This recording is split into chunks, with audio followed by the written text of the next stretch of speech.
এর ভিতরে জীবাণু। হ্যালো বন্ধুরা, আমাদের বারবিকিউর কাজ শুরু হয়ে গেছে।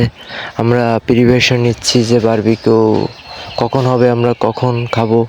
ঠিক আছে, এরই মধ্যে কাঁচা মাংস একটা সস দিয়ে খাওয়ার প্ল্যান করলাম।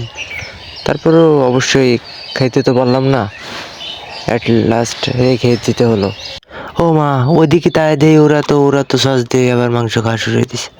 আমি বিটাটা খাতে পারতেছি না, আর আমারে দেয় দেয় ওরা সস্তে মাংস খাচ্ছে। কোনদিন এটা কোনো কথা? মাংস আর পড়বে কি, দোমাস যে গাভান, এত দোমা হলে কি ভালো লাগে?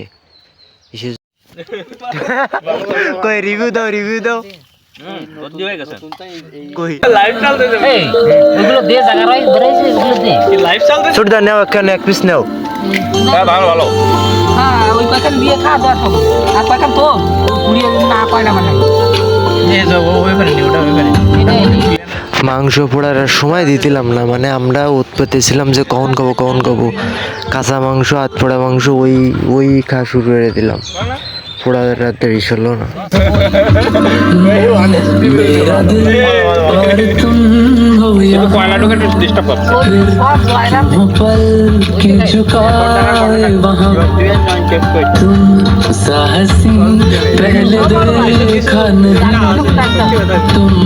इससे पहले थे जाने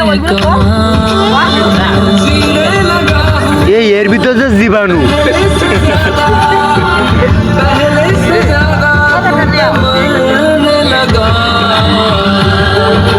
কজিক ভাই, এটা একটু শর্ট দিন।